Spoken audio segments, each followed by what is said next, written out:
Friends, I would like to invite my YouTube channel Rambo Class. Today we are going to discuss प्रशिक्षित स्नातक शिक्षक भर्ती परीक्षा जो स्टूडेंट 2015 में कंडक्ट हुई थी, उस क्वेश्चन पेपर को हम समझ रहे थे। प्रीवियस में काफ़ी सारी वीडियोस बना चुकी हूँ हिस्ट्री पर। मैं 4 वीडियोस बना चुकी हूँ स्टूडेंट। इसके बाद में सिविक्स पर हम चलते हैं। सिविक्स में भी मैं 2 वीडियो लोगों बना चुकी हूँ, मेरी ये 3rd वीडियो है। तो सिविक्स के पार्ट को हम समझेंगे, देखेंगे सिविक्स के पार्ट को स्टूडेंट। देखिए सिविक्स में क्या किस तरह के क्वेश्चन पूछे हुए हैं। सिविक्स के अंदर काफ़ी अच्छे क्वेश्चन पूछे हुए हैं, तो मेरी यही कोशिश है कि क्वेश्चन की एक्सप्लेनेशन है स्टूडेंट, उस एक्सप्लेनेशन को लेकर भी क्वेश्चन को कंप्लीट किया जाए, क्योंकि एग्जामिनर एक्सप्लेनेशन में से भी काफ़ी सारे क्वेश्चन घुमा फिरा के देते हैं। देखिए क्वेश्चन नंबर हम 31 से स्टार्ट करेंगे। 31 क्वेश्चन, बस ठीक है। क्वेश्चन नंबर 31 में क्या पूछा हुआ? क्वेश्चन नंबर 31 में कहा हुआ है कि कौटिल्य का मंडल सिद्धांत कैसे संबंधित है। क्या पूछा स्टूडेंट? कौटिल्य का जो सिद्धांत है, कौन सा सिद्धांत? मंडल सिद्धांत। इसमें लिखने में मिस्टेक कर दिए। मंडल सिद्धांत है वो किससे संबंधित है? प्रशासन से, या फिर विदेश नीति से, या फिर आर्थिक नीति से, या फिर न्याय नीति। जो स्टूडेंट्स का राइट आंसर है वो है बी, यानी कि विदेश नीति से संबंधित है। तो कौटिल्य का जो मंडल सिद्धांत है हम समझ लेते हैं कौटिल्य कौन थे, थोड़ा सा ओवरव्यू समझ लेते हैं कौटिल्य के बारे में। तो देखिए कौटिल्य की अगर हम बात करें किसकी स्टूडेंट, कौटिल्य की, मैं इसको शॉर्ट फॉर्म में लिख दे रही हूँ। कौटिल्य के अन्य भी नाम थे, ठीक है। कौटिल्य के अन्य नाम जो थे वो कौन से स्टूडेंट? विष्णुगुप्त। विष्णुगुप्त था। विष्णुगुप्त के अलावा उनका नाम था चाणक्य। अब उनका नाम चाणक्य क्यों पड़ा? क्योंकि उनके जो फादर थे वो चावण जो स्टूडेंट वो थी, क्या बोलते हैं, जात थी कौन सी? चाणक्य। चाणक्य जो बिरादरी थी स्टूडेंट, उनसे संबंधित थे उनके पिता, तो इसलिए इनका नाम चाणक्य पड़ा, ठीक है। अब इनका जो स्टूडेंट जो बर्थ हुआ था वो कहाँ हुआ था? तक्षशिला में। कहाँ हुआ था स्टूडेंट? तक्षशिला। तक्षशिला में इनका स्टूडेंट बर्थ हुआ था, जो वर्तमान समय में कहाँ है? पाकिस्तान में है। अब इनका जो जन्म हुआ था 375 जो है स्टूडेंट ईसा पूर्व में हुआ था। 375 ईसा पूर्व में हुआ था। इसके साथ साथ अगर हम बात करें इनकी डेथ की, इनकी डेथ हुई थी 283 ईसा पूर्व पाटलिपुत्र में। कहाँ स्टूडेंट? पाटलिपुत्र में। ओके। अब हम थोड़ा सा इनका पॉलिटिकल जो ओवरव्यू है, इनकी पॉलिटिकल लाइफ जो थी उसके बारे में थोड़ा सा समझेंगे। देखिए अगर हम बात करें विष्णुगुप्त, चाणक्य या फिर कौटिल्य की बात, तो हम ये तीनों एक ही नाम है स्टूडेंट, ये हमने समझा। इनकी एक बड़ी ही फेमस बुक थी स्टूडेंट, उसका नाम था अर्थशास्त्र। क्या नाम था स्टूडेंट? अर्थशास्त्र। आप मेरी राइटिंग में जाइएगा, क्योंकि मेरी सिर्फ कोशिश आपको समझाने की है, ठीक है। अर्थशास्त्र जो इनके द्वारा लिखी हुई बुक थी। अब इस क्वेश्चन आता है कि बुक किस लैंग्वेज में है स्टूडेंट, तो ये बुक जो है स्टूडेंट वो संस्कृत लैंग्वेज के अंदर है। किसकी? संस्कृत लैंग्वेज के द्वारा, संस्कृत लैंग्वेज में लिखी गई है। इसमें क्या है? अब इस जो संस्कृत ये जो बुक है अर्थशास्त्र की, ये बड़ी ही फेमस है हिस्ट्री के अंदर। अगर हम बात करें तो ये इतनी ज़्यादा फेमस क्यों है? इसके अंदर क्या क्या चीज़ थी, क्या क्या क्वालिटी थी? अगर हम इसकी क्वालिटीज़ को देखें स्टूडेंट, कई बार पूछते हैं इसमें क्या नहीं था, तो इसमें क्या क्या था उसके बारे में हम समझेंगे। इसके अंदर था बच्चों राज व्यवस्था की बात की गई, इसके अलावा कृषि की बात की गई, राज व्यवस्था, कृषि और न्याय यानी कि जस्टिस की बात की गई, एग्रीकल्चर की बात की गई, एडमिशन की बात की गई, और किसकी बात की गई? पॉलिटिक की बात की गई, राजनीति की बात की गई, ठीक है। किसकी बात की गई स्टूडेंट? राजनीति की बात की गई। किसके अंदर? जो अर्थशास्त्र जो कौटिल्य और चाणक्य और विष्णुगुप्त द्वारा लिखी गई ये बुक थी, पुस्तक थी, ठीक है। इन सभी विषयों पर इनको हाईलाइट करती हूँ मैं एक बार। ये जो सभी विषय थे, राज्य व्यवस्था की अगर बात करें, राज्य व्यवस्था के बारे में लिखा हुआ है इसके अंदर, एग्रीकल्चर कृषि के अंदर लिखा हुआ, कृषि के बारे में लिखा हुआ है, न्याय के बारे में लिखा हुआ, और राजनीतिक पहलुओं पर भी वर्क प्रकाश डाला गया इस बुक के अंदर। किसके अंदर स्टूडेंट? अर्थशास्त्र के अंदर। अगर हम बात करें इसकी, तो अर्थशास्त्र कौन सी लैंग्वेज में लिखी है स्टूडेंट? संस्कृत लैंग्वेज के अंदर लिखी है, ओके। अगर हम एक इम्पोर्टेंट बात इसके अंदर ये है कि अगर हम इसका ओवरव्यू समझें तो घना इनकी लाइफ का, तो बहुत बड़ा एक इंसिडेंट है, वो बहुत से लोगों को नहीं पता है, मैं इसको डिस्कस करूँगी। कि अगर हम बात करें चाणक्य की, तो चाणक्य ने क्या हुआ था, मैं सारा आपको स्टार्टिंग से बताती हूँ। क्या हुआ था कि जो मगध का राजा था, कौन स्टूडेंट? मगध का जो राजा था, मगध का जो किंग था स्टूडेंट, उस टाइम घनानंद था। कौन था स्टूडेंट? घनानंद। घनानंद। अब ये तक्षशिला की जो विश्वविद्यालय उसमें ही रहे थे, ये वहीं पढ़े लिखे, वहीं के एक विद्वान थे। ये कौन, किसकी बात यहाँ पे हो रही है? विष्णुगुप्त, चाणक्य और कौटिल्य की बात हो रही है। ठीक है, चाहे उसको हम चाणक्य के, विष्णुगुप्त के या कौटिल्य, ठीक है, उनकी बात हो रही है। तो क्या हुआ था कि मगध का जो राजा था घनानंद था, और ये नंद वंश का अंतिम शासक था। घनानंद कौन था स्टूडेंट? नंद वंश का स्टूडेंट अंतिम शासक था। नंद वंश का क्या था? अंतिम शासक था। तो क्या हुआ था कि तक्षशिला विश्वविद्यालय के जो विद्वान थे, तक्षशिला विश्वविद्यालय के विद्वान की बात की जा रही है। विद्वान कौन थे स्टूडेंट? अगर हम विद्वान जो थे वो थे चाणक्य। ठीक है, तो क्या हुआ था, चाणक्य जो है चाणक्य जो थे स्टूडेंट घनानंद के दरबार में एक बार दौरे पर गए। कहाँ पे गए स्टूडेंट? दौरे पर गए, और यहाँ पर एक भिक्षा समारोह था। क्या था स्टूडेंट? भिक्षा समारोह था। तो उस समारोह में क्या हुआ था कि घनानंद द्वारा किसका अपमान किया गया? घनानंद द्वारा चाणक्य का, या विष्णुगुप्त कहें या फिर कौटिल्य कहें, उनका क्या किया गया? अपमान किया गया, और वो अपमान बेहद निंदनीय था। ठीक है, अपमान किया गया किसका? विष्णुगुप्त का। ठीक है, अब इस घटना के बाद क्या होता है कि जो चाणक्य थे उसने खुद को राजा को पदच्युत कराने के लिए अब खुद को समर्पित कर दिया कि इस राजा यानी कि घराना जो नंदगोविंद का अंतिम शासक था, उसको किस तरीके से उसकी गद्दी से, उसके सिंहासन से हटाया जाए। उसने अपनी सारी जो लाइफ थी उसमें समर्पित कर दी इसको हटाने के लिए। आने वाली लाइफ जो थी उस टाइम की, होता ना कि हम किसी के प्रति दृढ़ संकल्प कर लेते कि नहीं हमें ऐसा करना है, यहाँ से हमसे ऐसा किया तो हमें इसका बदला लेना है। तो उन्होंने खुद को समर्पित कर दिया उसके लिए। फिर उन्होंने क्या करा, चाणक्य ने घनानंद को उखाड़ फेंकने के लिए कई लोगों से संपर्क किया। ठीक है, कई लोगों से संपर्क करने के बाद में उन्होंने कई लोगों का परीक्षण किया। उसके बाद में एक सामान्य से दिखने वाले चंद्रगुप्त, फिर एक सामान्य से दिखने वाले एक चंद्रगुप्त इन्हें दिखाई दिए, और चंद्रगुप्त का जब उन्होंने परीक्षण किया, ठीक है, तो क्या हुआ था कि चंद्रगुप्त जो थे उनका परीक्षण करने के बाद में वो साधन संपन्न साबित हुए। ठीक है, और अपने मानकों पर खरे उतरे। जो मानक जो थे उन मानकों पर खरे उतरे जो चाणक्य ने लिए थे। और तब क्या हुआ कि साबित हुए, वो बिल्कुल ठीक उतरे उनके मानकों पर। फिर क्या हुआ, चाणक्य ने जो है ना अपने प्रयासों को अगले 7 वर्ष तक, कब तक स्टूडेंट? अगले 7 वर्ष, 7 ईयर से लेकर के उन्होंने 9 ईयर तक जो चाणक्य थे उन्होंने भविष्य के राजा को प्रशिक्षित करने पर केंद्रित किया। भविष्य के राजा की अगर हम बात करें, भविष्य के राजा की यहाँ पर किसकी बात की जा रही है? भविष्य की अगर राजा की बात की जाए तो यहाँ पर स्टूडेंट भविष्य के जो राजा थे वो चंद्रगुप्त थे। कौन स्टूडेंट? चंद्रगुप्त की यहाँ पर बात की जा रही है। तो क्या हुआ, जब उनका प्रशिक्षण जो है पूरा हो गया, किसका प्रशिक्षण की बात यहाँ पे हो रही है स्टूडेंट? चंद्रगुप्त की बात हो रही है। चंद्रगुप्त जब प्रशिक्षण पूरा हो गया, जो विष्णुगुप्त ने दिया था चाणक्य, उसका पूरा हो गया, कंप्लीट हो गया उसका टाइम, तब उसने क्या करा, चंद्रगुप्त ने घनानंद के साम्राज्य को उखेड़ फेंका और मगध पर अपना अधिकार कर लिया। क्या कर लिया स्टूडेंट? मगध पर अपना अधिकार कर लिया। ठीक है, अर्थशास्त्र को चाणक्य के प्रशिक्षण का मैनुअल भी माना जाता है।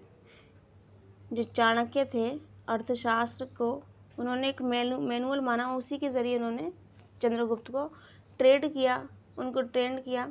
ठीक है, और उन्हें विष्णुगुप्त ने चंद्रगुप्त को एक साधारण से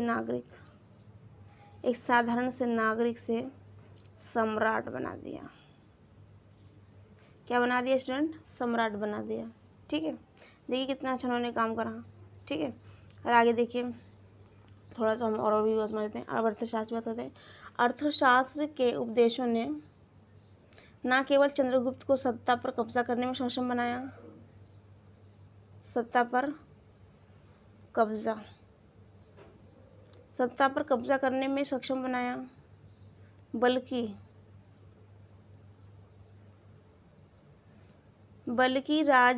शासन सत्ता बनाए रखने के लिए इसने अपने बेटे, किसने स्टूडेंट? चंद्रगुप्त ने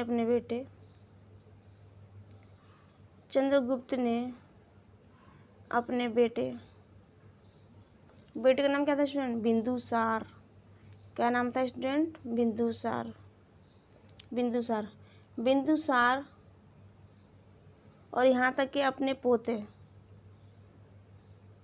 उनके पोते का नाम क्या था? चंद्रगुप्त के पोते का नाम अशोक।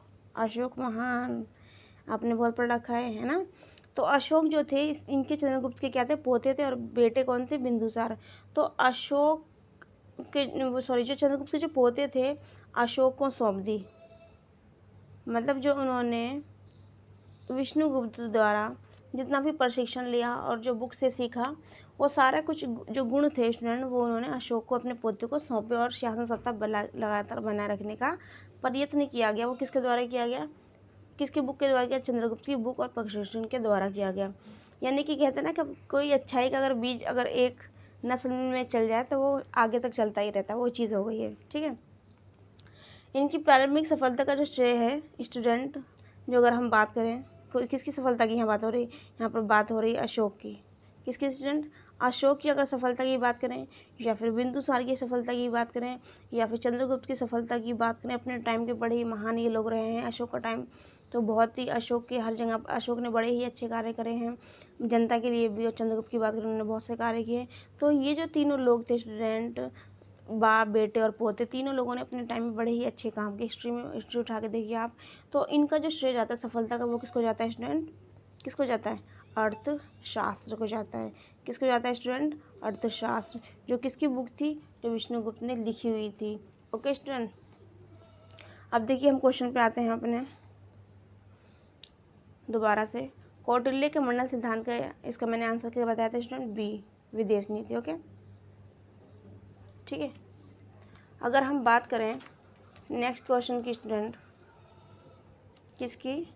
नेक्स्ट क्वेश्चन की हम बात करें, क्वेश्चन नंबर हमारा अगला है, ये नकारात्मक स्वतंत्रता की अवधारणा निम्नलिखित में से किस पर बल देती है?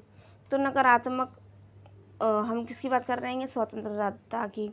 ठीक है। नेगेटिव फ्रीडम की अगर बात करें तो ये धारणा किस पर बल देती है? ऑप्शन नंबर 1 देखेंगे इक्वेलिटी, फिर स्वायत्ता, या फिर हस्तक्षेप की अनुपस्थिति, या फिर पसंद की स्वतंत्रता। दोबारा देखें, ऑप्शन नंबर पहला है समानता, स्वायत्ता, हस्तक्षेप की अनुपस्थिति, पसंद की स्वतंत्रता। तो नकारात्मक स्वतंत्रता की बात की गई यहाँ पर नेगेटिव फ्रीडम की बात की गई। तो इनमें से ये लिखा हुआ है नकारात्मक स्वतंत्रता की अवधारणा निम्नलिखित में से किस पर बल देती है? तो किस पर बल देती है स्टूडेंट? तो ये बल देती है हस्तक्षेप की अनुपस्थिति। भाई नकारात्मक स्वतंत्रता वही होगी ना कि कोई मेरे कार्य में दखलंदाजी ना करे, तो ये हस्तक्षेप की अनुपस्थिति, ये इसका राइट आंसर है सी स्टूडेंट। ओके, नेक्स्ट क्वेश्चन पे जाएंगे। निम्नलिखित में से किस रिट का शाब्दिक अर्थ होता है हम आदेश देते हैं? हम आदेश देते हैं किस रिट से संबंधित है? ठीक है। तो पहले लिखा हुआ उप स्टूडेंट परमादेश, दूसरा लिखा हुआ बंदी प्रत्यक्षीकरण, और तीसरा देखिए क्या लिखा हुआ है, तीसरा लिखा हुआ है प्रतिषेध। क्या लिखा स्टूडेंट? तीसरा लिखा हुआ है प्रतिषेध। उसके बाद में क्या लिखा हुआ है? प्रतिषेध के बारे में बताइए क्या लिखा हुआ है? प्रतिषेध के बारे में लिखा हुआ है अधिकार प्रच्छा। क्या लिखा है स्टूडेंट? लिखा हुआ है अधिकार प्रच्छा। तो इसके हम राइट आंसर पे आने से पहले हम क्या करेंगे, कोशिश करेंगे, ये जो परमादेश प्रतिषेध में से काफ़ी सारे क्वेश्चन एग्जाम में पूछे जाते हैं स्टूडेंट, तो हम क्या करेंगे, इसको समझने की पहले कोशिश करेंगे आखिर ये है क्या। ठीक है। ये रिट होती हैं स्टूडेंट, इनके बारे में थोड़ा सा डिस्कस कर लेते हैं हम।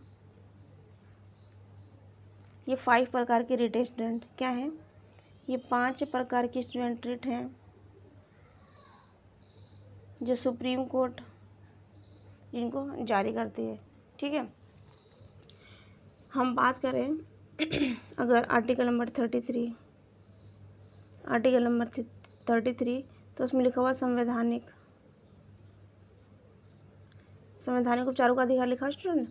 तो संवैधानिक उपचारों का अधिकार जो है स्वयं में कोई अधिकार ना होकर बल्कि मौलिक अधिकार, जो मौलिक अधिकार हो उनके रक्षा के लिए बना हुआ है। ठीक है। मौलिक अधिकारों को जो हनन होता है तब क्या होता है कि आर्टिकल नंबर, जब मौलिक अधिकारों का हनन होता है तो आर्टिकल 226 के तहत 226 के तहत रिट जारी कर सकता है। क्या कर सकता है? रिट जारी हो सकती है 226 के तहत हाई कोर्ट और सुप्रीम कोर्ट में। ठीक है। दोनों ही कोर्टों में रिट जारी की जा सकती है। अगर हम बात करें आर्टिकल नंबर 32 की, आर्टिकल नंबर 32 की, आर्टिकल नंबर 32 में रिटों की चर्चा की गई है जिससे क्या है कि संवैधानिक उपचारों के अधिकार आर्टिकल नंबर 32 के अधिकारों का महत्व पता चलता है। अभी 5 प्रकार के रिटेन के बारे में डिस्कस करेंगे थोड़ा डीपली। 5 नंबर के हैं ये रिटेन। तो सबसे पहला है स्टूडेंट बंदी प्रत्यक्षीकरण। बंदी प्रत्यक्षीकरण, बंदी प्रत्यक्षीकरण को हम क्या बोलते हैं इंग्लिश में, हैबिस कॉर्पस।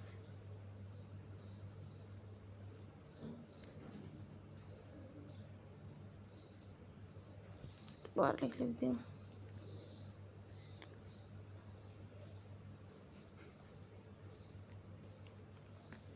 हैबी कॉर्पस बोलते बंदी प्रत्यक्षीकरण को, बंदी प्रत्यक्षीकरण। ठीक है, बंदी प्रत्यक्षीकरण में क्या है, इसका जो मतलब होता है वो क्या होता है, उसको बोलते हैं प्रस्तुत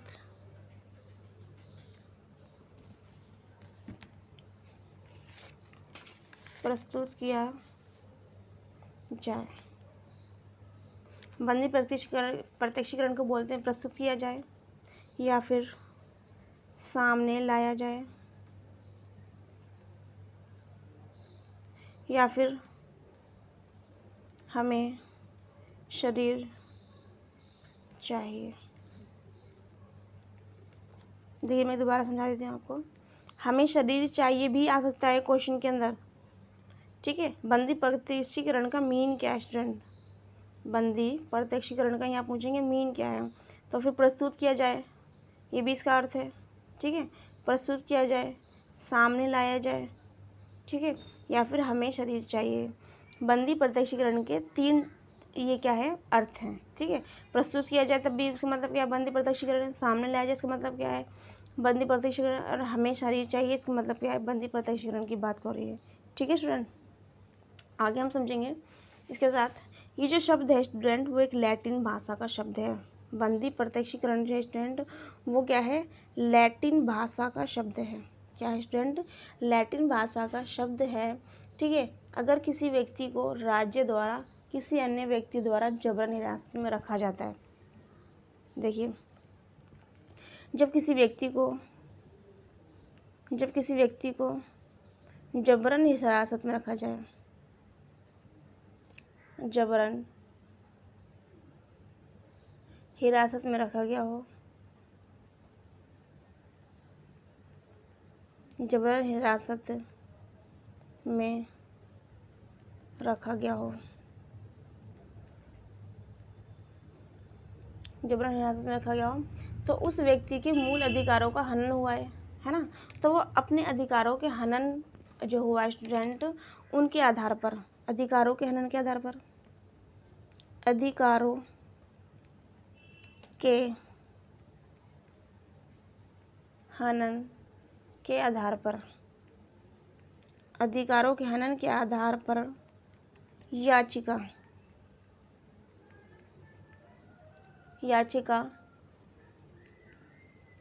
दायर कर सकता है। ठीक है, इसके साथ साथ अगर उसने दायर की है तो न्यायालय यानी कि कोर्ट की बात की गई है, तो कोर्ट इस स्थिति में इस कंडीशन में क्या करेगा कि बंदी को प्रत्यक्षीकरण रिट जारी कर देगा। क्या कर देगा, बंदे को प्रत्यक्षीकरण रिट जारी कर देगा। और हमने भी कब पढ़ा था स्टूडेंट, हमने पढ़ा था रिट का मतलब क्या होता है, प्रत्यक्ष लाना, सामने लाना, प्रस्तुत किया जाना, या फिर हमें शरीर चाहिए। ठीक है, तो रिट जारी कर सकता है अगर कोर्ट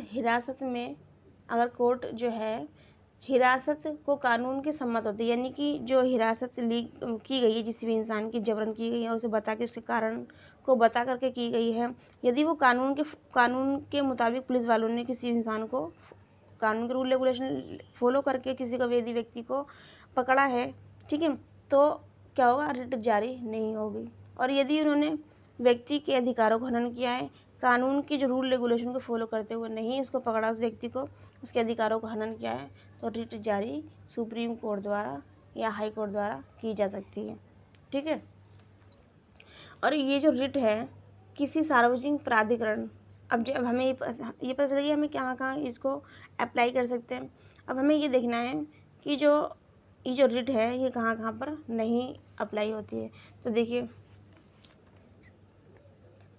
जो सार्वजनिक, जो स्टूडेंट सार्वजनिक प्राधिकरण होते हैं, यानी पब्लिक जो अथॉरिटीज़ होती हैं, ठीक है, या फिर किसी पब्लिक अथॉरिटीज़ की बात करें या फिर दोनों के विरुद्ध जारी किया जा सकता है। रिट कुछ मामलों में जारी नहीं किया जा सकता है। देखिए, किसमें जारी नहीं किया जा सकता है, इसको हम पढ़ेंगे। देखिए मैं कहाँ पे आ गई, बताते किसमें जारी नहीं किया सकता है। तो सबसे पहला है जिसमें जारी नहीं किया जा सकता है, यदि हिरासत, मैंने आपको पढ़ा है अभी, यदि हिरासत जो है कानून या फिर लॉ के क्या हो, सम्मत हो, यानी कि कानून के मुताबिक, लॉ के मुताबिक व्यक्ति को पकड़ा है, ठीक है ना। इसके अलावा यदि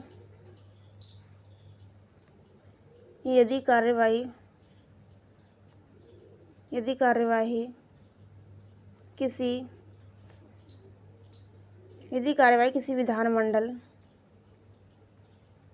या कोर्ट की अवमानना के लिए की हो, विधानमंडल या कोर्ट की अवमानना के लिए की हो, अवमानना के लिए की हो, ठीक है। और तीसरा जो पॉइंट है वो है यदि हिरासत जो हिरासत है कोर्ट के न्याय क्षेत्र से ही बाहर है, यानी कि कोर्ट के अंदर वो क्षेत्र आता ही नहीं है जहाँ पर उसको हिरासत में लिया गया है। ओके स्टूडेंट, ये 3 टॉपिक है, दोबारा समझ लेंगे। पहला क्या है कि यदि हिरासत विधि कानून सम्मत हो। दूसरा, यदि कार्यवाही किसी विधानमंडल या कोर्ट न्यायालय की अवमानना के लिए किया गया हो। यदि हिरासत जो है जिस टाइम हुई है उस व्यक्ति की उस स्थान पर कोर्ट का न्याय क्षेत्र नहीं लगता हो, यानी कि कोर्ट के न्याय क्षेत्र से बाहर हो वो एरिया, तब क्या होगा, ये जो हमने अभी पढ़ाएगा बंदी प्रत्यक्षीकरण जो है रिट लागू नहीं होगी इन कंडीशन पे। तो हमें जिस कंडीशन पे नहीं लागू होगी इसको भी याद करना है, क्योंकि एग्जाम में आपको इसमें से क्वेश्चन घुमा फिरा के पूछ लो वहीं आपको कन्फ्यूज़ करने के लिए। ओके, अब क्वेश्चन नंबर हम सॉरी, उसके बाद में हमारा बंदी प्रत्यक्षीकरण हो गया। बंदी प्रत्यक्षीकरण के बाद में हम समझेंगे परमादेश को। परमादेश देखिए क्या है, परमादेश में क्या है स्टूडेंट, परमादेश का मतलब होता है हम आदेश देते हैं,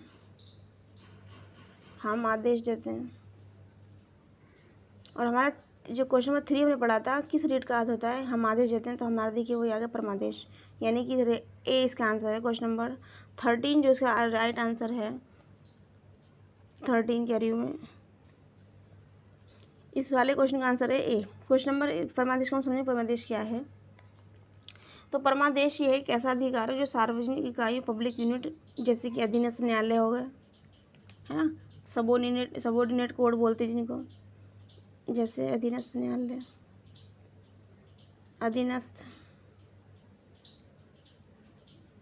अधीनस्थ न्यायालय, ठीक है, या फिर निगम हो गए, निगमों, कॉरपोरेशन, प्राधिकरण, ठीक है, यानी कि ऑथोरिटीज़ और सरकारों को दिया जाता है, और किसको दिया जाता है, गवर्नमेंट को, यानी कि सरकारों को ये जारी किया जाता है, जिसको हम बोलते हैं परमादेश, ठीक है। अभी जारी क्यों किया जाता है, सबसे बड़ा सवाल ये है कि जारी क्यों किया जाता है। तो देखिए, जारी इसलिए किया जाता है क्योंकि जब न्यायालय, जब कोर्ट को लगता है, जब कोर्ट को ये रियलाइज़ होता है कि सार्वजनिक इकाइयाँ हैं, जैसे नगर पालिका हो गई, ये सब चीज़ हो गई, जो सार्वजनिक जो इकाइयाँ हैं स्टूडेंट, सार्वजनिक इकाइयाँ हैं स्टूडेंट, ठीक है, या फिर अधीनस्थ न्यायालय, की बात की जाए, अधीनस्थ न्यायालय, ठीक है, और फिर जो निगम प्राधिकरण है या फिर सरकार जो है, निगम प्राधिकरण, निगम प्राधिकरण, निगम प्राधिकरण या फिर जो सरकारें हैं, ये जो गवर्नमेंट है अपना कार्य सही से नहीं कर रही है, या फिर जब कोई व्यक्ति कोई काम लेकर इन संस्थाओं में जाता है, जैसे कि कई बार ऐसा होता है हमें जाना होता है साइन करवाने के लिए, एमसीडी वगैरह जाना होता है, या नगर पालिका में जाना होता है, या निगम में जाना होता है हमें उसके साइन वगैरह करवाने के लिए। यदि वो लोग कुछ काम करने से साइन हो या कुछ भी काम करने से मना कर देते हैं, तब सुप्रीम कोर्ट द्वारा इन अधिकारियों को, सरकारों को, अधीनस्थ न्यायालयों को, ठीक है, निगम प्राधिकरण को, सार्वजनिक इकाइयों को क्या एक रिट जारी की जाती है जिसका नाम है परमादेश। क्या नाम है स्टूडेंट? परमादेश, जिसका अर्थ क्या है? हम आदेश देते हैं। अब ऐसी स्थिति में ये परमादेश जो रिट स्टूडेंट क्यों जारी किए जाते हैं, इनसे ये ऐसी स्थिति में परमादेश जारी किया जाता है ताकि उनसे उनके कार्य और उस कार्य को उन्होंने क्यों नकारा है, उस कार्य को क्यों नहीं किया है, जो नकारने का जो रीज़न है उस रीज़न को पूछा जा सके। ठीक है, उस रीज़न को क्या किया जा सके स्टूडेंट? पूछा जा सके। यही मेन रीज़न, यही मेन चीज़ है। ठीक है, तो इसलिए ये चीज़ कराता है ताकि ये लोग आगे ये चीज़ किसी कार्य को नकारने की कोशिश ना करें। ठीक है, ज़्यादा से ज़्यादा अपनी कोशिश करें कार्य को करने की ईमानदारी के साथ, क्योंकि गवर्नमेंट सैलरी देती है भाई उनको, तो उनका कार्य करना चाहिए। अब ये सवाल आता है कि ये जो परमादेश है स्टूडेंट किन किन जगहों पर लागू नहीं होता है। ठीक है, तो परमादेश को हम देखें किन किन जगहों पर लागू नहीं होता है स्टूडेंट। परमादेश कहाँ कहाँ लागू नहीं होता है। ठीक है, तो एक तो निजी कंपनी हो गई, निजी कंपनी की बात कर लीजिए। ठीक है, या फिर कोई किसी निजी व्यक्ति के विरुद्ध, निजी व्यक्ति के विरुद्ध, निजी व्यक्ति के विरुद्ध। ठीक है, इसके अलावा ऐसा विभाग जो गैर संवैधानिक है, जो विभाग है, जो डिपार्टमेंट, वो है क्या है? गैर संवैधानिक है, तो ऐसी जगह पर आप इसको अप्लाई नहीं कर सकते। ठीक है, इसके अलावा ऐसे कार्य जिसका किया जाना विवेक पर निर्भर करता हो, यानी कि आप माइंड के मुताबिक उस कार्य को कर सकते हो, वहाँ पर रिट जारी नहीं होगी। ठीक है ना। उसके अलावा भारत के जो राज्यों के राज्यपाल हैं और राष्ट्रपति के विरुद्ध आप रिट जारी नहीं कर सकते।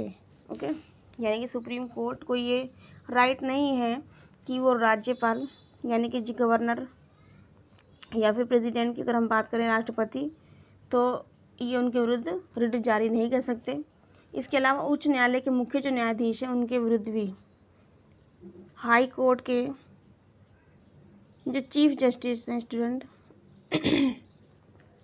चीफ जस्टिस जो हैं स्टूडेंट, उनके अगेंस्ट भी ये जो रिट है ये जारी नहीं की जा सकती, परमादेश। ओके स्टूडेंट, परमादेश उसके बाद में भी हमारी 3 रिट बचती हैं, उनको देखेंगे परमादेश के बाद। तीसरी जो रिट है स्टूडेंट वो है प्रतिषेध। क्या है तीसरी रिट?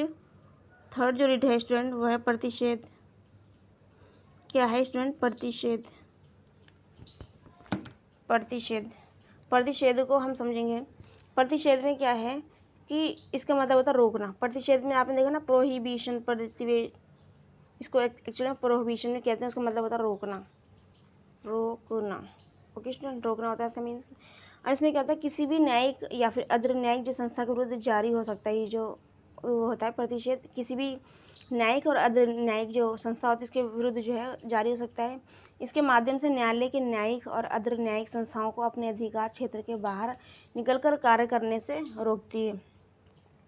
अब प्रतिषेध जो रिट है स्टूडेंट, उसका जो मुख्य पर्पस क्या है? उसका मुख्य पर्पस है कोई भी जो निचला जो अधीनस्थ जो न्यायालय है उसको अपनी क्षेत्र अधिकारिता का अतिक्रमण करने से रोकना है, तथा विधायिका, कार्यपालिका या किसी निजी व्यक्ति का निजी संस्था के खिलाफ इसका प्रयोग नहीं होता है। निजी संस्था के खिलाफ देखिए ज़्यादा प्रयोग नहीं हो रहा है, यहाँ पे ये चीज़ नोटिस करने वाली बात है। अभी तक हमने क्या पढ़ा? बंदी प्रत्यक्षीकरण पढ़ा, उसके बाद में हमने क्या पढ़ा? परमादेश पढ़ा। अब हम पढ़ रहे हैं प्रतिषेध। तो तीनों में क्या क्या किसी पर जो इंडिविजुअल जो किसी की संस्था होगी या कोई इंडिविजुअल व्यक्ति पर ये चीज़ लागू नहीं होगी। ठीक है, अब प्रतिषेध की बात करें तो ये प्रतिषेध भी हमारा कंप्लीट हो गया। अब हम चलते हैं उत्प्रेक्षण पर। कहाँ पर चलते हैं स्टूडेंट? उत्प्रेक्षण। तो देखिए उत्प्रेक्षण में क्या होता है, उत्प्रेक्षण की अगर हम बात करें तो ये जो रिट है उत्प्रेक्षण, ये 4 नंबर की रिट है स्टूडेंट। उत्प्रेक्षण जो है स्टूडेंट जो 4th नंबर की रिट है इसको क्या बोलते हैं? उत्प्रेक्षण। उत्प्रेक्षण बोलते हैं इसको, उत्प्रेक्षण रिट होती है। ठीक है, ये जो रिट है किसी वरिष्ठ न्यायालय द्वारा, यानी कि हाई कोर्ट जो द्वारा, किसी अधीनस्थ न्यायालय द्वारा, यानी कि हाई कोर्ट जो है, जो अपने निचली अदालतें हैं उनको ये रिट जारी करता है। न्यायिक निकाय जो अपनी अधिकारिता, जो क्या करते हैं? अपनी अधिकारिता, या फिर किसी उच्च न्यायालय के हाई कोर्ट को लगता है कि किसी खास मामले में, कोई खास मामला है स्टूडेंट, तो उसकी जो सुनवाई है उसको लगता है कि निचली अदालतों में सही नहीं हो रही है, तो क्या होता है कि हाई कोर्ट जो यानी कि वरिष्ठ जो अदालतें हैं वो उस केस को जो केस है उसको क्या करेंगी? पुनरावलोकन करेंगी। पुनरावलोकन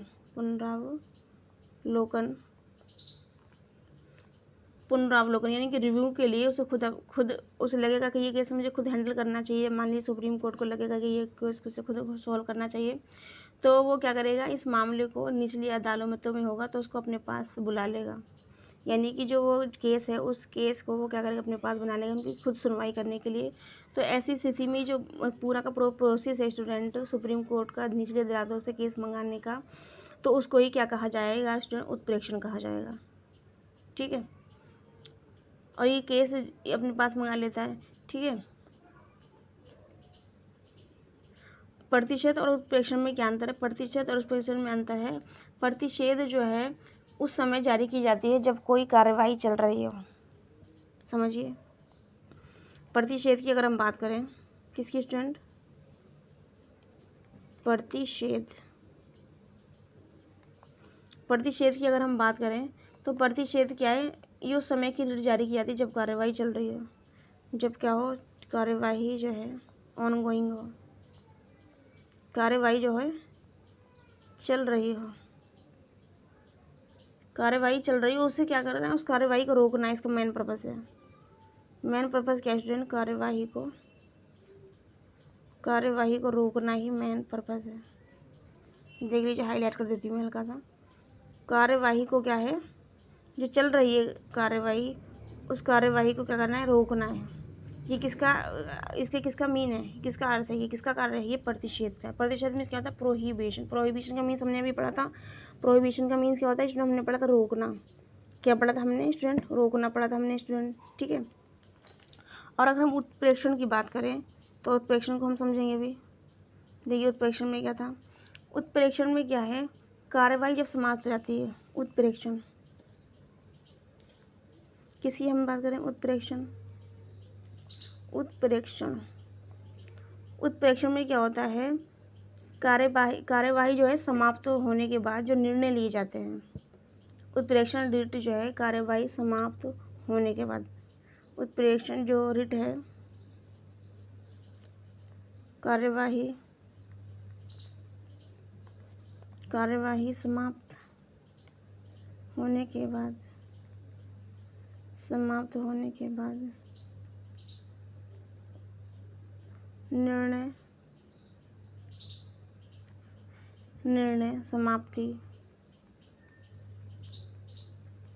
निर्णय समाप्ति के उद्देश्य से की जाती है। अब देखिए एक बार, इसमें क्या लिखा हुआ? कार्यवाही जो होती है स्टूडेंट समाप्त होने के बाद, क्या है? कार्यवाही समाप्त होने के बाद फिर क्या होता है? निर्णय समाप्ति के उद्देश्य, जो निर्णय लिया गया, जो डिसीजन लिया गया स्टूडेंट, उस जो डिसीजन है उसको समाप्त करने से है। क्या है स्टूडेंट? जो निर्णय है उसको समाप्त करने के उद्देश्य से है। ओके, तो ये प्रतिशत उत्प्रेक्षण में अंतर आपको समझ में आया। आगे हम चलेंगे क्वेश्चन, आगे हमारा जो एक हमारी अंतिम और सबसे लास्ट जो रिट है उसका 5 नंबर की है, उसका जो नाम है उसका नाम क्या है? अधिकार परीक्षा। क्या स्टूडेंट? अधिकार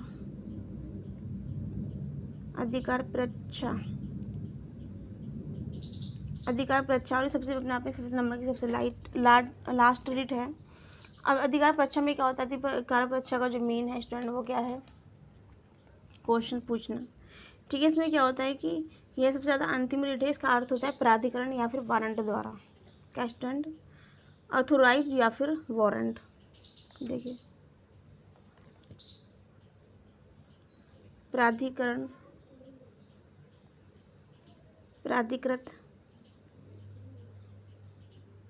या वारंट द्वारा, प्राधिकृत या फिर वारंट द्वारा, यानी कि अथोराइज्ड या फिर वारंट। वैसे इसे राइट टू क्या बोलते हैं, इंक्वायरी भी कहा जाता है। अधिकार परीक्षा को क्या जाता है, राइट टू इंक्वायरी भी कहा जाता है, राइट टू इंक्वायरी, इंक्वायरी यहाँ लिख देती मैं, राइट टू इंक्वायरी भी कहा जाता है।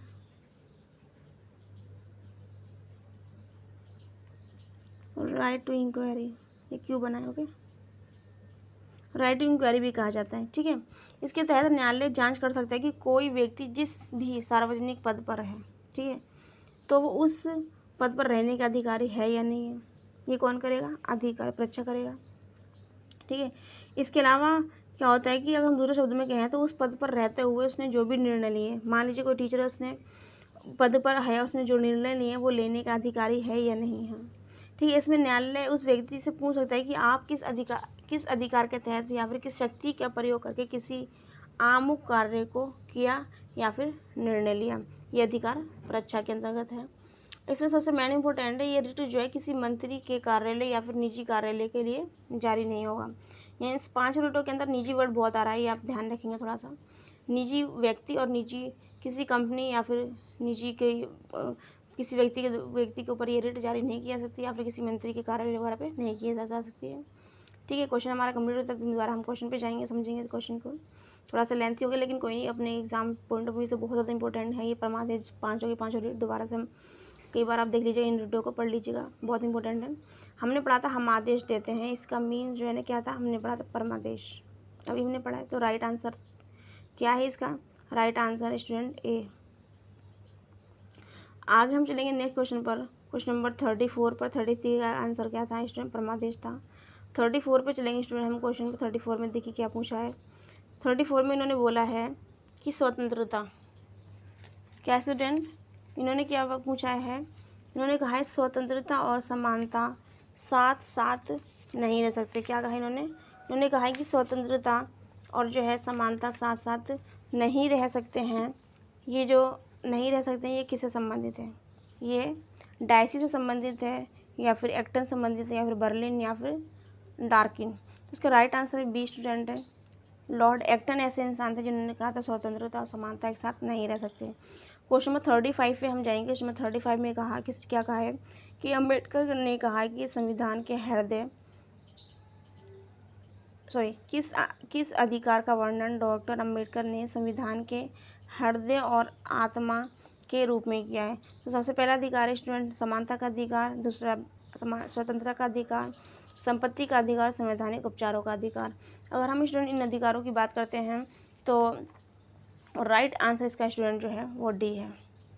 संवैधानिक उपचारों के अधिकार को भीमराव अम्बेडकर ने क्या कहा है, संवैधानिक उपचारों के अधिकारों को संविधान के हृदय और आत्मा कहा है स्टूडेंट। ठीक है, अब इन्होंने हृदय और आत्मा क्यों कहा है तो देखिए हम समझेंगे थोड़ा सा इसको। अगर हम बात करें स्टूडेंट समानता और स्वतंत्रता की, समानता का जो अधिकार स्टूडेंट वो 14 से लेकर 18 तक है। 14 से लेकर 18 में किसकी बात की गई है, देखिए 14 से 18 की अगर हम बात करें, 14 से लेकर 18 किसके अंतर्गत है, समानता के अंतर्गत। स्वतंत्रता की अगर हम बात करें तो आर्टिकल नंबर 1922 है, 19 से लेकर 22 तक है। संपत्ति का अधिकार जो स्टूडेंट 44वें संविधान संशोधन द्वारा 1978 द्वारा इसको क्या कर दिया गया, रिमूव कर दिया गया। ठीक है, और संपत्ति का जो स्टूडेंट अधिकार है इसको रिमूव कर दिया गया और आर्टिकल नंबर 300 के अंतर्गत क्या कर दिया गया, इसको वहाँ पे एक विधिक अधिकार बना दिया गया। ठीक है, इसको क्या कर दिया गया, रिमूव कर दिया गया। रिमूव करने के बाद में इस संपत्ति के अधिकारों को हटा दिया गया और क्या कर दिया गया, एक विधिक अधिकार बना दिया। कानूनी अधिकार से जो मौलिक अधिकार था इसको क्या कर दिया गया, एक विधिक अधिकार बना दिया 44वें संविधान संशोधन द्वारा। देखिए समझा देती हूँ मैं आपको इसमें। 44वां संविधान संशोधन जो था,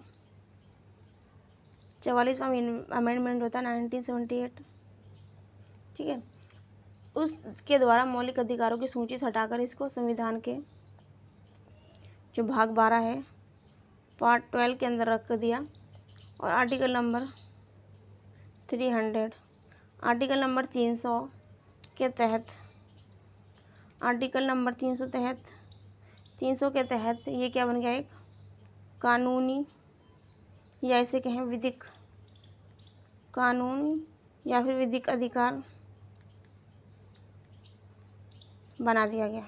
ठीक है, ये ध्यान रखेंगे आप। ठीक है, तो यहाँ पे और संवैधानिक उपचारों का जो अधिकार है, ये सब जो संवैधानिक उपचारों का जो अधिकार है, इन सभी को हम क्या करेंगे, डिस्कस करेंगे स्टूडेंट। ठीक है, तो देखिए सबसे पहले हम अधिकारों पे आते हैं।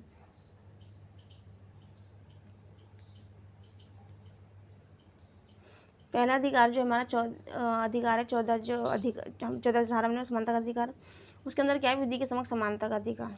आर्टिकल नंबर 14, आर्टिकल नंबर 14 की हम बात करें तो लिखा हुआ है, क्या होता है इसके अंदर, विधि के समक्ष सभी लोग क्या होते हैं, इक्वल। विधि के समक्ष समता या फिर समानता, समता या फिर समानता, विधि के समक्ष समता या फिर समानता। 15 में क्या है स्टूडेंट, आर्टिकल नंबर 15 की बात करें तो उसमें क्या कहते हैं कि धर्म, मूल वंश, धर्म, मूल वंश, जाति, लिंग या जन्म स्थान के आधार पर, जन्म स्थान के आधार पर किसी से भेदभाव नहीं होगा, किसी से भेदभाव नहीं किया जाएगा। किसमें क्या आ गया, आर्टिकल 15 में कहा गया। आर्टिकल नंबर 16 को समझेंगे। आर्टिकल नंबर 16 में क्या कहा गया है, 16 में कहा गया है लोक नियोजन में, लोक नियोजन के विषय, लोक नियोजन के विषय में अवसर की समानता।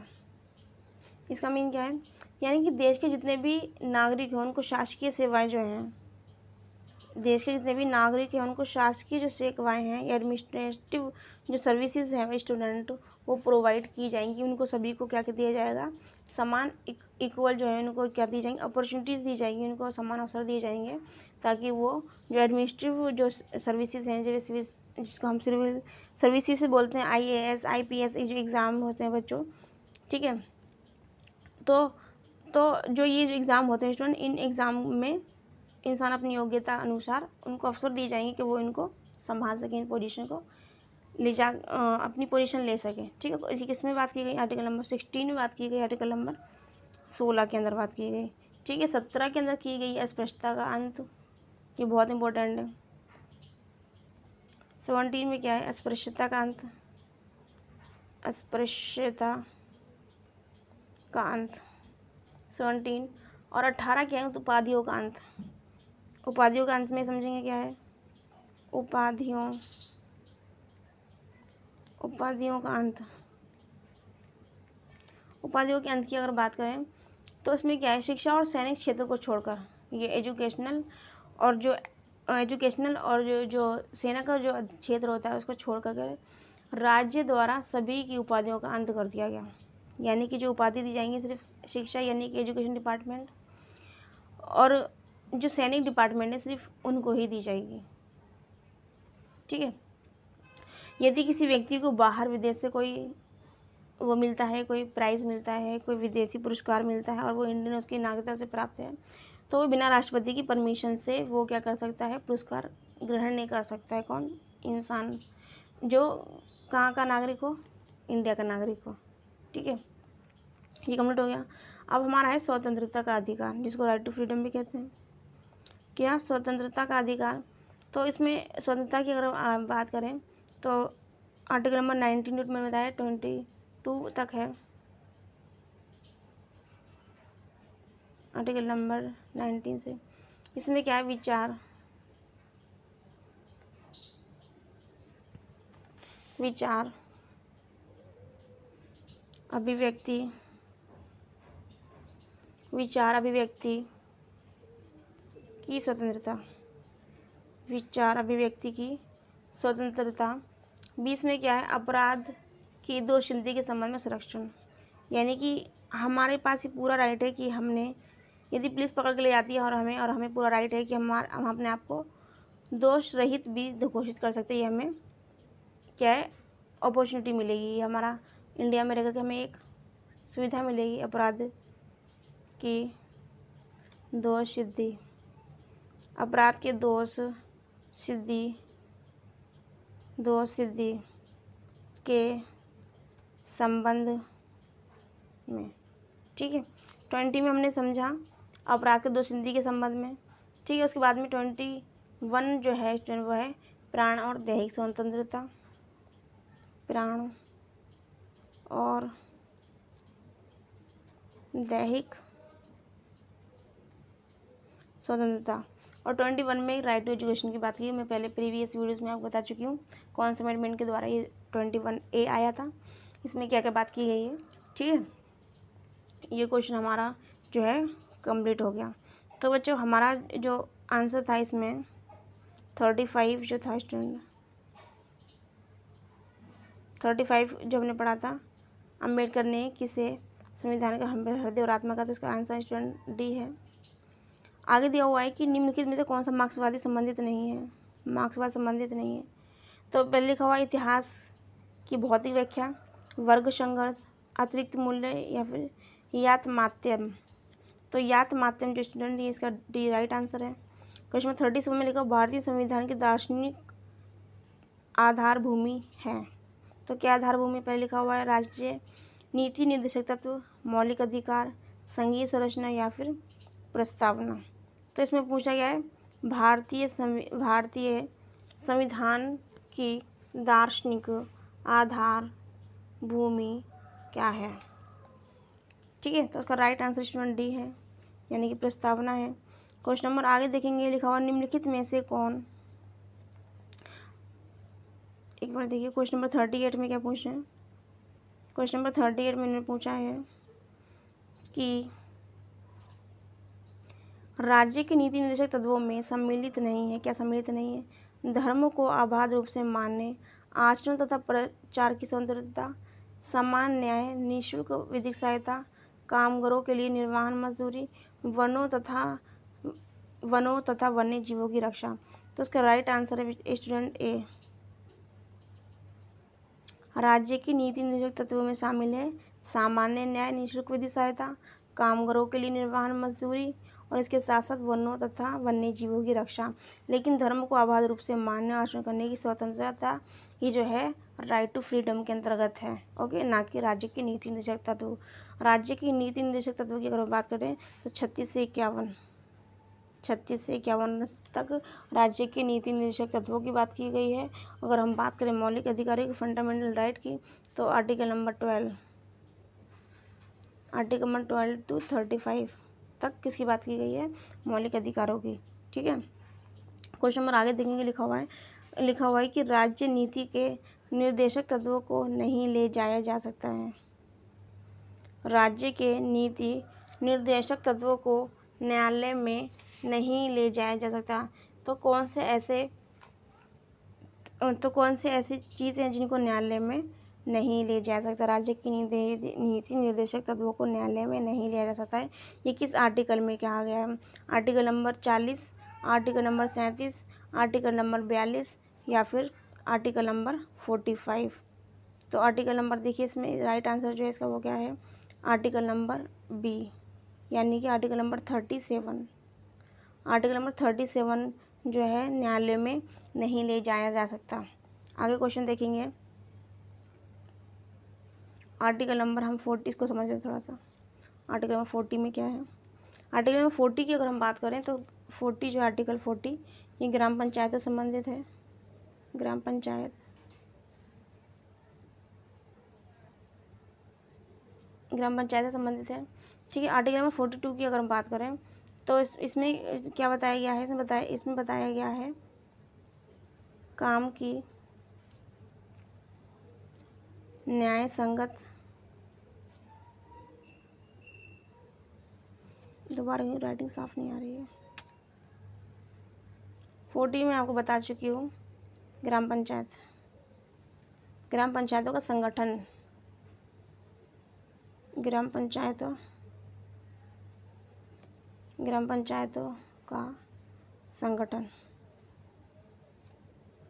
ग्राम पंचायतों का संगठन। ठीक है, उसके बाद में 42 की अगर हम बात करें, आर्टिकल 42 में क्या लिखा हुआ, काम की न्याय संगत, काम की न्याय संगत और मनोवैज्ञानिक दशाओं तथा प्रसूति सहायता, यानी कि जो इंसान जो काम मजदूर है वो जिस जगह पर काम कर रहा है तो वो जो क्या होना चाहिए, मजदूरों की दशाओं के या उनके कार्यों के अनुकूल दशा होनी चाहिए। ठीक है, ये 40 के अंदर कहा गया, 42 के अंदर, किसके अंतर्गत, 42 के अंदर बात की कार्य की जो मजदूरों की न्याय संगत के मुताबिक वहाँ पर क्या होना चाहिए, क्षेत्र होना चाहिए जहाँ पे कार्य किया जा रहा है। ठीक है, उनकी मेंटली और क्या कहते हैं कि उनकी कार्य के मुताबिक जगह होना चाहिए, ऐसी ना हो जगह तो उन्हें मेंटली टॉर्चर वगैरह भी, मनोचित दशाओं का और प्रसूति सहायता भी होना चाहिए। जो लेडीज़ वहाँ काम करती है तो उनकी प्रसूति वगैरह जो होती है कि उनकी प्रेगनेंसी वगैरह जो होती है कि उसकी भी वहाँ पर क्या होना चाहिए, उनकी थोड़ी बहुत वहाँ पे क्या होना चाहिए, ऐसा कुछ होना चाहिए जाकि उनको एट मोमेंट इमरजेंसी में थोड़ी बहुत हेल्प हो सके। ओके, उसके बाद आर्टिकल नंबर 45 में अगर देखें, इसमें 45 में लिखा हुआ है 6 से कम उम्र के जो बच्चे वो जो होते हैं, 6 साल से कम साल के जो बच्चे होते हैं, कम आयु के बच्चे जो होते हैं, उनकी प्रारंभिक देखभाल की जो वो होती है, प्रारंभिक बाल्यावस्था और देखरेख और शिक्षा के उपबंध, प्रारंभिक बाल्यावस्था,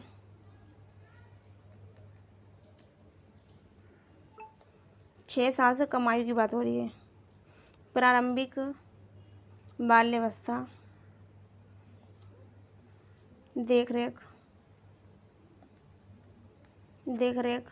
और शिक्षा के उपबंध, जिसको हम प्री प्राइमरी भी बोल सकते हैं। ठीक है ना, तो आर्टिकल 45 के अंदर बात की गई है, इसको ध्यान रखेंगे, हमारे टीचिंग एग्जाम से पूछा जा सकता है आर्टिकल 45 में क्या है। ठीक है, 6 से कम साल के जो बच्चे हैं जिनको प्री प्राइमरी बोलते हैं, जो स्कूल आने से पहले जो होते हैं प्री प्राइमरी, ठीक है ना, जैसे आंगनवाड़ी वगैरह के जो बच्चे हैं, ठीक है, तो वो उसमें रखे जाते हैं। ठीक है, तो उनके उसकी बात की गई इसके अंतर्गत। ठीक है, और क्वेश्चन नंबर नेक्स्ट पे चलते हैं। क्वेश्चन नंबर नेक्स्ट में क्या कहा गया है, क्वेश्चन नंबर नेक्स्ट में देखेंगे, क्वेश्चन नंबर नेक्स्ट में क्या कहा गया। क्वेश्चन नंबर नेक्स्ट में कह रहे हैं कि निर्वाचन के बाद सरपंच के विरुद्ध अविश्वास प्रस्ताव, सरपंच के विरुद्ध अविश्वास प्रस्ताव प्रस्तुत किया जा सकता है 3 माह के बाद, 6 माह के बाद, 1 वर्ष के बाद या फिर 2 वर्ष के बाद। तो राइट आंसर है बी, यानी कि 6 माह के बाद। क्वेश्चन नंबर 41 में देखेंगे, लिखा हुआ 1936 में किसने गांधीवाद जैसी कोई चीज़ नहीं है, ये बात कही है, गांधीवाद जैसी कोई चीज़ नहीं, ये बात किसने कही है, महात्मा गांधी ने, मौलाना आज़ाद ने, टैगोर ने या फिर नेहरू ने। राइट आंसर इसका है स्टूडेंट महात्मा गांधी। ठीक है, महात्मा गांधी इसका राइट आंसर है स्टूडेंट। उसमें लिखा संयुक्त राष्ट्र का कौन सा अंग 1949 से कार्यशील नहीं है, तो कौन सा है, आर्थिक व सामाजिक सचिवालय, महासभा या फिर न्यासी परिषद। तो न्यासी परिषद जैसी सी कोई चीज़ नहीं है संयुक्त राष्ट्र के अंदर, तो इसके 42 का राइट आंसर स्टूडेंट डी, न्यासी परिषद।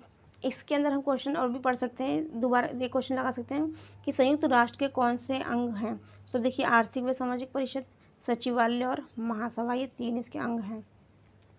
आगे लिखा हुआ है कि नेक्स्ट क्वेश्चन है 43, एक राज्य जो अपने नागरिकों को अधिकतम सामाजिक सुविधाएं प्रदान करे वो क्या कहलाएगा, समाजवादी कहलाएगा या फिर पुलिस राज्य कहलाएगा या फिर कल्याणकारी या फिर सर्वोदय।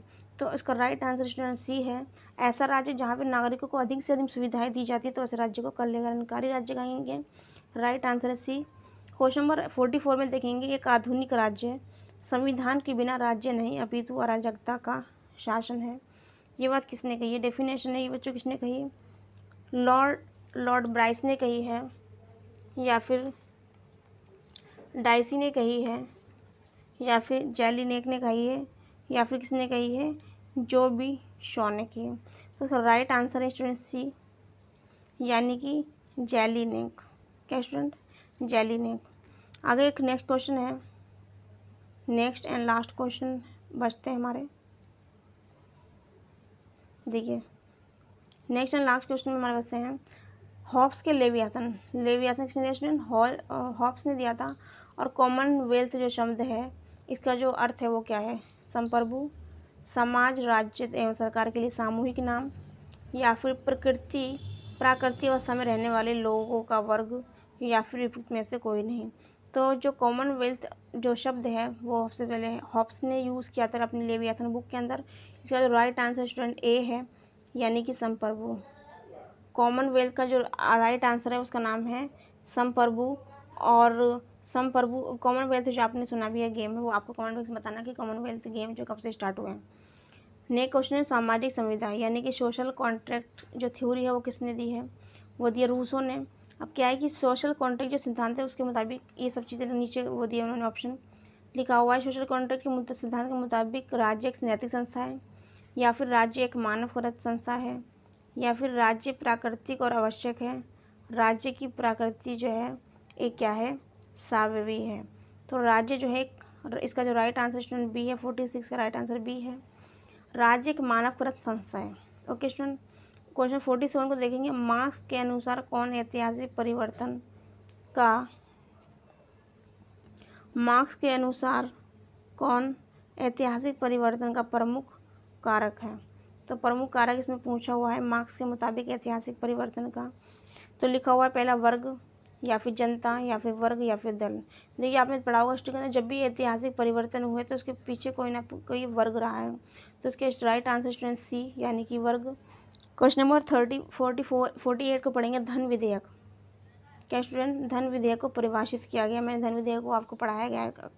धन विधेयक को कोई विधेयक धन विधेयक है या फिर वित्त विधेयक, ये कौन बताएगा? ये बताएगा लोकसभा का स्पीकर, यानी कि लोकसभा का अध्यक्ष। ठीक है, ये बताया मैंने आपको। धन विधेयक की अगर बात करें तो मैंने आपको इसके बारे में काफ़ी डीप पढ़ाया हुआ है, प्रीवियस वीडियो में देखिए आप। धन विधेयक को परिभाषित किया गया है ए अनुच्छेद 110 के अंदर, 111 में, 112 में, या फिर 113 में। धन विधेयक की बात करें तो इसकी जिक्र जो है स्टूडेंट 110 के अंतर्गत है, और इसको लागू करने की जो बात की गई 109 के अंतर्गत है। ठीक है, अब आर्टिकल नंबर 111 जो है उसको हम देखते हैं। आर्टिकल नंबर 111 में क्या है? आर्टिकल नंबर 1 जब कोई विधेयक संसद के दोनों सदनों में पारित किया जाता है तो उसे राष्ट्रपति के समक्ष प्रस्तुत किया जाता है। और क्या होता है? राष्ट्रपति ये घोषणा करेगा कि यह विधेयक इस विधेयक पर वो अपनी सहमति दे देगा, या फिर उसको सहमति के लिए रोक लेता है। ये आर्टिकल किसमें बात की गई है? आर्टिकल नंबर 11 में बात की गई कि प्रेसिडेंट जो है क्या करेगा? किसी भी विधेयक को पारित करने से पहले प्राइम मिनिस्टर जो है कोई भी जो विधेयक जो है उसको पारित करने से पहले अपनी सहमति जताएगा। तो उस पर साइन कर देगी। तो सहमति नहीं है तो उसको अपने पास कुछ टाइम के लिए रोक सकता है। तो ये किस में बात की गई? आर्टिकल 111 में बात की गई है। अगर हम बात करें 112 की, तो 112 के अंदर क्या है? 112 के अंदर बच्चों आपने पढ़ा होगा फरवरी में क्या आता है? 112 आर्टिकल नंबर 112 में बात की गई है भारत के केंद्रीय बजट की बात की गई है। ये जो होता है वार्षिक वित्तीय विवरण के रूप में सामने आता है कहाँ पर? संसद में। और भारतीय गणराज्य को वार्षिक बजट, भारतीय गणराज्य का ये क्या होता है? वार्षिक बजट होता है। जो भारतीय गणराज्य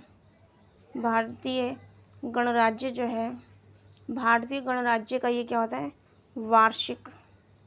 भारतीय गणराज्य का ये वार्षिक बजट होता है, जिसे प्रत्येक जो फरवरी का जो पहला वीक होता है, किसका? फरवरी का जो पहला वीक होता है, पहला जो सप्ताह होता है स्टूडेंट, तब लागू किया जाता है। ठीक है, और पहले ही कार्य दिवस पर इसको वित्त मंत्री के द्वारा संसद में पेश किया जाता है। ये बात किसके अंदर की गई है स्टूडेंट? 112 के अंतर्गत। नेक्स्ट क्वेश्चन को हम समझेंगे, क्वेश्चन नंबर 49 को। 49 में क्या कहा गया है? 49 में कहा गया स्टूडेंट, निम्नलिखित वक्तव्यों में से कौन सा संवैधानिक सरकार की प्रकृति को ठीक प्रकार स्पष्ट करता है। ए में लिखा हुआ सीमित शासन, बी में व्यक्तियों की स्वतंत्रता के अधिकार की रक्षा, सी में लिखा है व्यक्तियों के अधिकारों की सुरक्षा, या फिर उपयुक्त सभी। अगर हम इसके राइट आंसर की बात करें तो संवैधानिक सरकार की प्रकृति को, यहाँ पे किसकी बात की गई, कॉन्स्टिट्यूशनल जो गवर्नमेंट है, अगर उसके नेचर को देखा जाए तो ठीक प्रकार से कौन परिभाषित करता है, नीचे ऑप्शन दिए ऑप्शन में से। तो इसका राइट आंसर स्टूडेंट वो है ए। ठीक है, इसमें क्या लिखा हुआ, सीमित शासन, यानी कि यहाँ पर सीमित शासन की बात की गई, जो संवैधानिक जो सरकार है उसकी प्रकृति को ठीक प्रकार से स्पष्ट करता है। स्टूडेंट ये हमारी कोशिश थी इसको सॉल्व करने की। स्टूडेंट आगे हम मिलते हैं कुछ न्यू इन्फॉर्मेशन को, आगे हम देखिए ये पार्ट जो नीचे है रह गया हमारा, कुछ क्वेश्चंस रह गए हैं, उनको हम डिस्कस करेंगे विद ऑप्शन एंड एक्सप्लेनेशन को हम क्या करेंगे, अच्छे से कोशिश करेंगे समझने की, क्योंकि ज़रूरी नहीं कि इस क्वेश्चन पेपर को सॉल्व करना ही हमारा मेन पर्पज़ नहीं, बल्कि आने वाले एग्ज़ाम को भी क्रैक करना हमारा मेन पर्पज़ है। इसीलिए मेरी यही कोशिश है कि ऑप्शन को आपको ठीक तरीके से समझाया जाए, क्योंकि ऑप्शन में से काफ़ी सारे क्वेश्चन बनते हैं। देखिए बच्चों, कल हम मिलते हैं नई इन्फॉर्मेशन के साथ और न्यू वीडियोज़ के साथ। Thank you for watching, take care and bye bye. Like and subscribe. Thank you for watching, take care and bye bye.